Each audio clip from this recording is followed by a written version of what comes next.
छत्रपति संभाजी महाराज मराठा साम्राज्य के शासक, वीरता और शौर्य की प्रतिमूर्ति थे।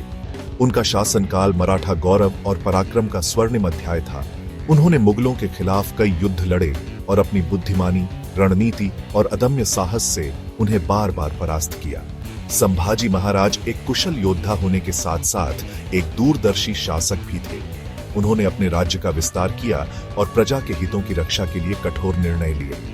उनके शासनकाल में मराठा साम्राज्य अपनी शक्ति के चरम पर था, लेकिन नियति को कुछ और ही मंजूर था। संभाजी महाराज और मुगल बादशाह औरंगजेब के बीच संघर्ष जगजाहिर था। दोनों ही शक्तिशाली शासक थे और अपनी अपनी प्रजा के हितों की रक्षा के लिए दृढ़ संकल्पित थे। औरंगजेब दक्षिण भारत में मुगल साम्राज्य का विस्तार करना चाहता था, जबकि संभाजी महाराज अपने साम्राज्य की स्वतंत्रता और अखंडता की रक्षा के लिए दृढ़ थे। एक विश्वासघात के कारण संभाजी महाराज को औरंगजेब की सेना ने बंदी बना लिया। औरंगजेब ने उन्हें अपमानित करने और उनकी भावना को तोड़ने के लिए कई क्रूर यातनाएं दी। औरंगजेब संभाजी महाराज को तोड़ने के लिए दृढ़ था। उसने क्रूरता की सारी हदें पार कर दी। उन्हें कई दिनों तक भूखा प्यासा रखा गया।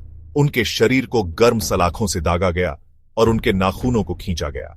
हर यातना के साथ औरंगजेब ने संभाजी महाराज को इस्लाम धर्म स्वीकार करने के लिए कहा, लेकिन संभाजी अडिग रहे।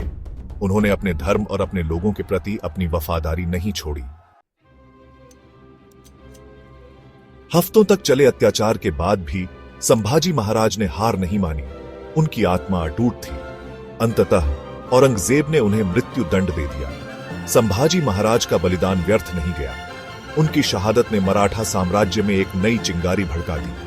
उनकी मृत्यु ने मुगलों के खिलाफ मराठा प्रतिरोध को और मजबूत कर दिया। आज भी छत्रपति संभाजी महाराज को उनके साहस, बलिदान और अदम्य भावना के लिए याद किया जाता है।